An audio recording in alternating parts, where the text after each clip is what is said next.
lebih ribet sekarang ya.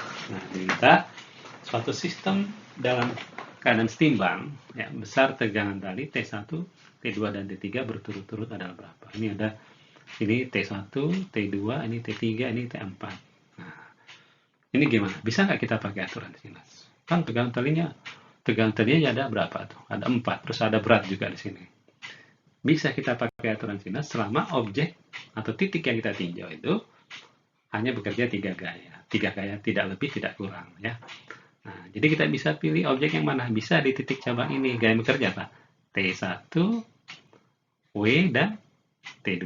Sementara kalau titik cabang ini di sini T2, T3 dan T4. Diboleh ya.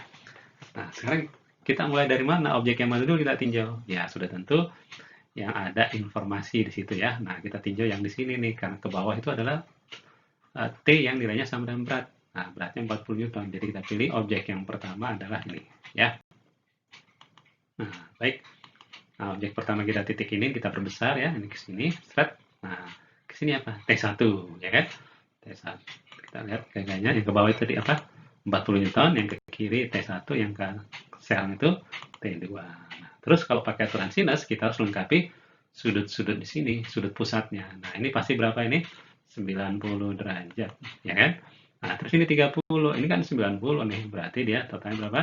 120. Ini 120 ini dari sini sampai sini kan?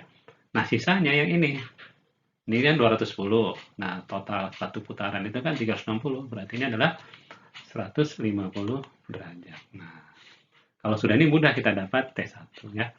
Nah, T1 per sin ini sama dengan 40 per sin 120. Jadi kita dapat T1 per sin 150 derajat sama dengan 40 per sin 120. Nah, sin 150 itu adalah sama dengan tadi sin 30 sama dengan setengah ya.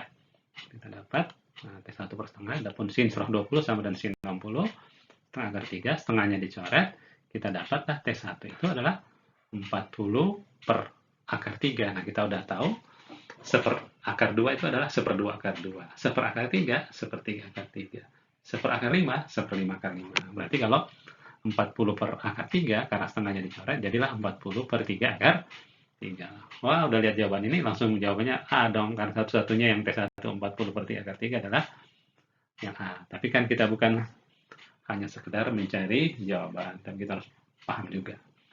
Nah, sekarang udah T1. Sekarang kita cari T2. Nah, T2 pasangannya apa? Sin 90. Maka dengan cara seperti tadi, T2 per sin 90 sama dengan 40 per sin 120 derajat. Ya. Sin 90 adalah 1. Ya. Sin 120 sama dengan tadi, setengah akar 3. 40 per setengah itu 80. Jadi 80 per akar 3 itu adalah 80 per 3 akar 3. Nah, udah 2. Inilah yang kita dapatkan dengan memilih objek ini. Nah, sekarang kita boleh pindah objek. Kalau tadi objek yang ini kita pakai untuk di sini, sekarang kita bisa pilih objek yang ini. Nah, objeknya itu. Nah, sekarang ini ya kita perbesar. Nah, ke sini apa tadi? T2. T2 yang nilainya sudah diketahui, 80 akar. Loh, kok arah T2 berubah-ubah ya? Itu lagi tergantung pada objek. Ketika objeknya ini, T2 serong ke kanan atas. Ketika objeknya ini, T2 serong ke kiri bawah. Ya, ini. Sini T2 ke bawah ya. Nah, kita dapat T2. Yang ke sini apa? T3. Nah, yang ke sini adalah T4. Nah, terus tinggal nyari sudut-sudutnya. Nah, ini kan 30 nih. Nah, berarti ini kan sudut segitiga siku-siku. Berarti ini berapa nih? 60. Terus ini 60. Ini 90. Berarti ini berapa? 150. Dan ini pun juga nanti kan 150.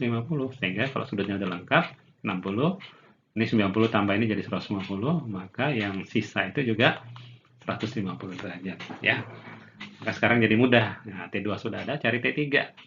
T3 per sin 150, ambil yang sudah diketahui, yaitu T2. Nah, T3 ini kan dengan 150. T2 juga dengan 150. Nah, sin 150 dicoret, berarti T3 sama dengan T2. Akhirnya kita dapat bahwa T3 sama dengan 80 per 3 akar 3. Adapun T4 ya, kan.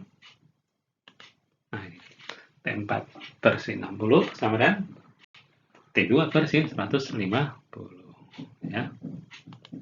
Nah, sin 160 adalah berapa? Setengah akar 3. T2 tadi 80/3 akar 3. Ini setengahnya dicoret. Akar 3-nya naik ke sini. Akar 3 kali akar 3 berapa? 3. Coret dengan 3 yang bawah. Dapatlah kita bahwa T4-nya bernilai 80 Newton. Ya. Ada pertanyaan sampai sini? Nah, itulah tentang keseimbangan benda titik. Ya. Nanti jangan kehilangan aturan-aturannya tadi, rambu-rambunya, sistematikanya ya. Nah, ditentukan objek, gambarkan gaya yang bekerja pada objek yang dipilih, kemudian gunakan syarat keseimbangan. Jadi ketika tadi objek yang kita pilih ini, jangan lihat T4 dan T3, karena T4 dan T3 tidak bekerja di titik ini. Begitu kita lihat objek ini yang bekerja apa? T2, T3, dan T4. Jangan perhatikan T1 dan 40 Newton. Jadi kita hanya perhatikan gaya yang bekerja pada objek yang kita pilih. Gitu kata kuncinya ya. Jadi langkah kedua itu adalah gambarkan gaya yang bekerja pada objek yang kita sudah pilih. Nah, maka sangat krusial langkah pertama tadi ya.